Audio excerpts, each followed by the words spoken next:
Fala pessoal, mais um vídeo do QI Imobiliário aqui para vocês. Hoje nós vamos falar sobre o que eu acredito ser a parte mais importante do trabalho do corretor de imóveis, que é a captação.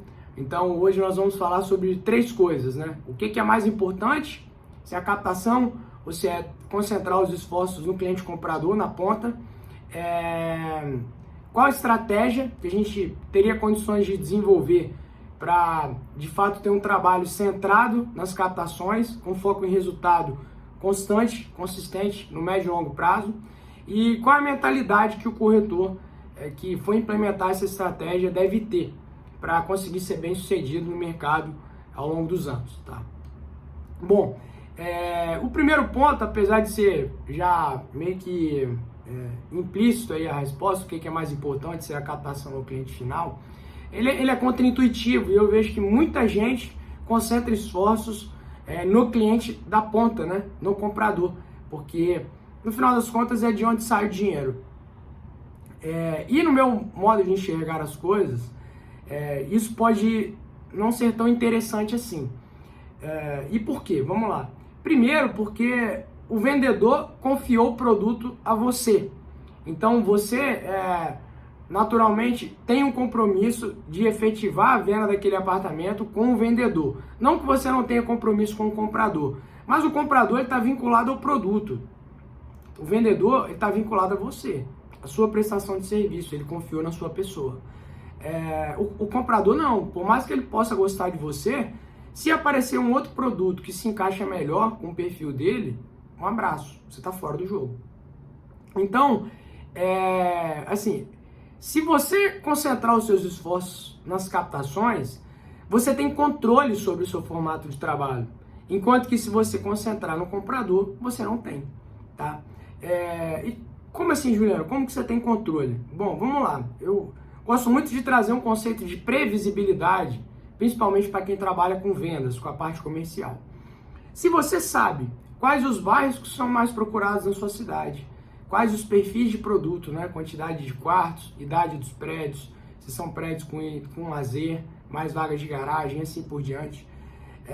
E você concentra os seus esforços em fazer essas captações e bem precificadas, você, ao invés de ter expectativas de venda, você passa a ter perspectiva. Juliano, qual a diferença de uma coisa para outra? Expectativa é uma coisa pouco palpável, pouco tangível. Perspectiva é você já tem um prazo para realizar aquela parte financeira da captação, tá? Então, se você conseguir entender essa leitura de mercado, quais são os locais mais demandados e quais os perfis de produto, para quem eu vou vender e qual o preço que esses produtos devem ter, basta depois você investir em distribuição e qualificar os clientes que chegarem. Agora, se você fizer o contrário, você fica sem direção, tá? Você toda hora pode estar indo para um lugar e para o outro, tentando atender o cliente comprador, que uma hora está olhando um bairro, daqui a pouco está olhando o outro, daqui a pouco ele desiste, daqui a pouco ele volta, e aí onde é que você vai parar? Né? Então, o cliente comprador, ele não é um ativo na sua carteira. O ativo da sua carteira são suas captações.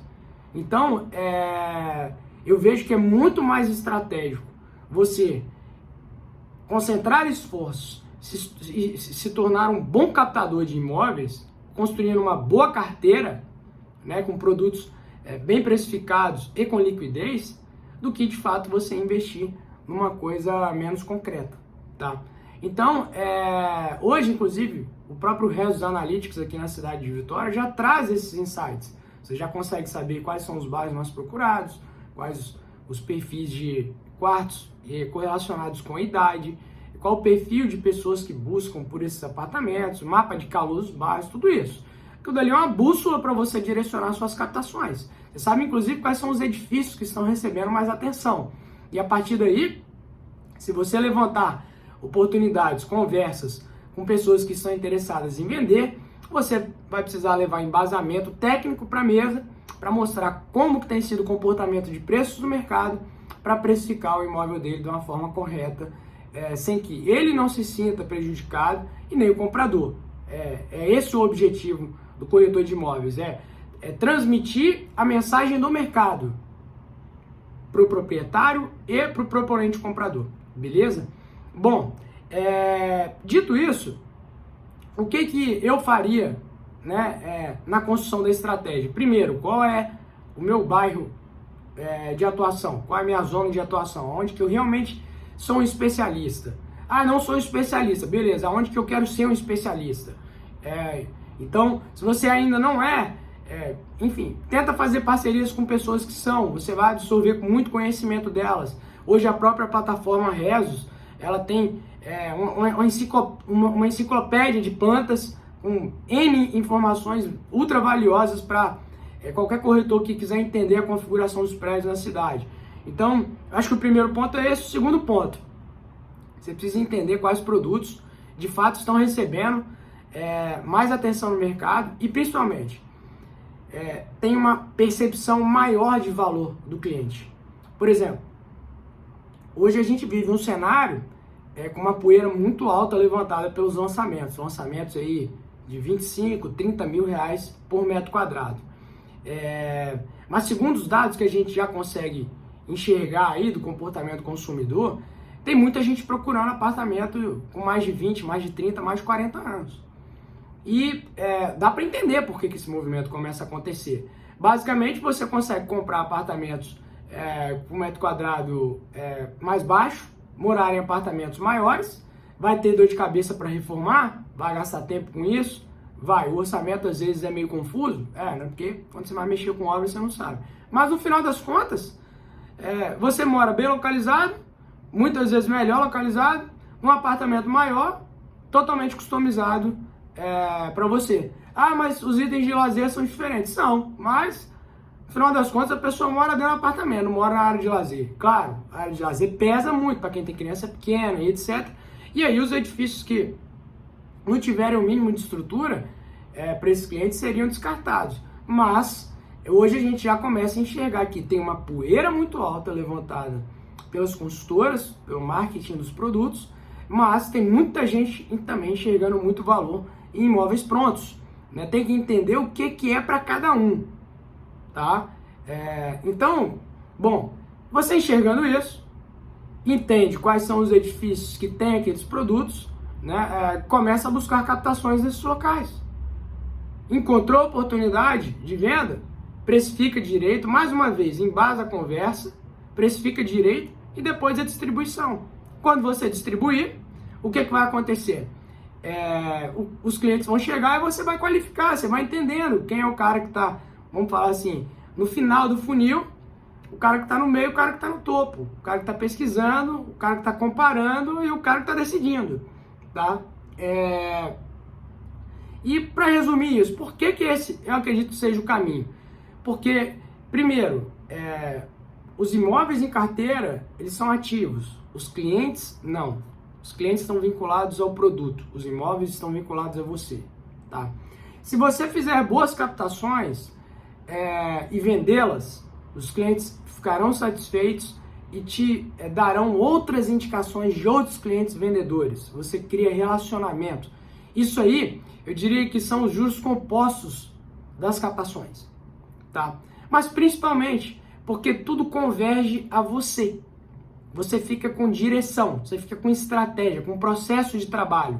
Beleza, vamos nos tornar especialista num bairro, vou entender quais são os produtos que têm liquidez, vou levantar as oportunidades de venda com os vendedores, vou precificar esses produtos de forma correta, vou distribuir, vou qualificar a lead e vou vender. Pronto, seu processo de trabalho está construído.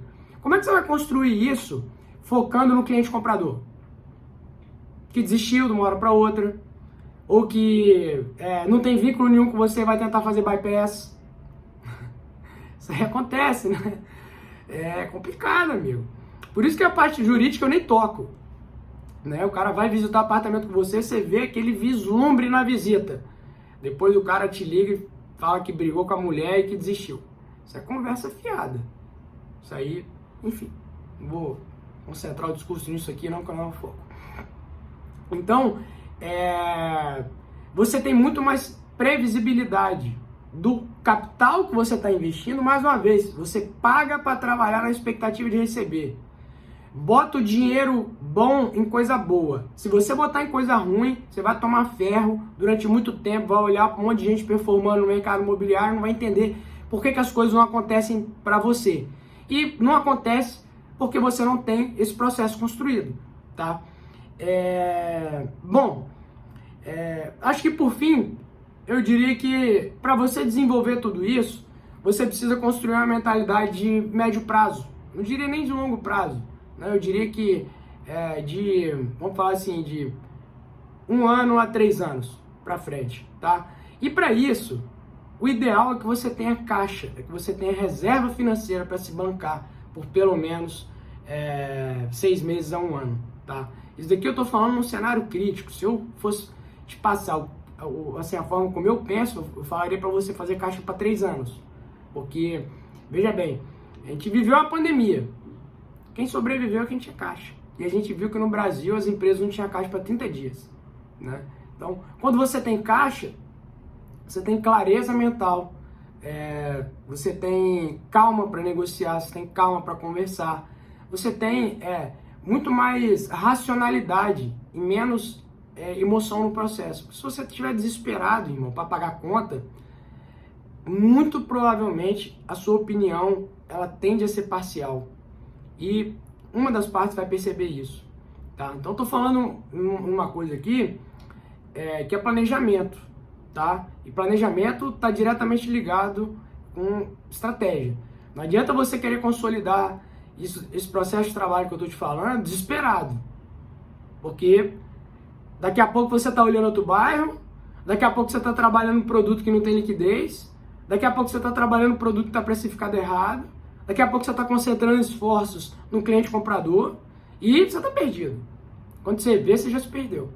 Então, para você se manter fiel a essa estratégia, você vai ter que ser capaz de dizer não.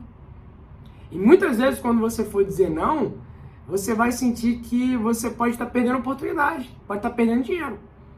Mas é justamente aí que você está aprendendo a ganhar dinheiro.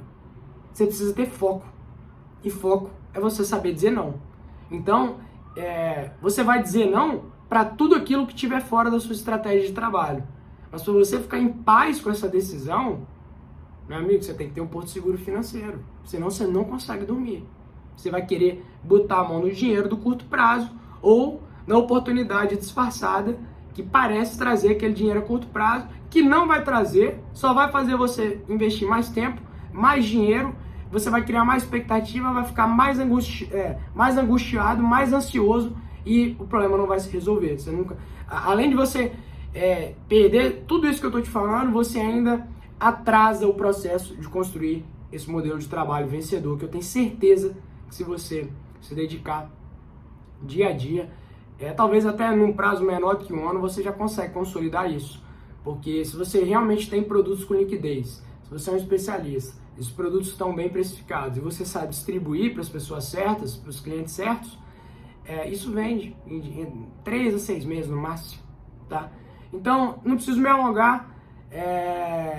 Tomara que vocês tenham gostado desse vídeo. Compartilhe aí com quem é corretor e é amigo seu, que é colega de trabalho, que faz parceria. Compartilhe com o pessoal das imobiliárias que pactua com essa visão.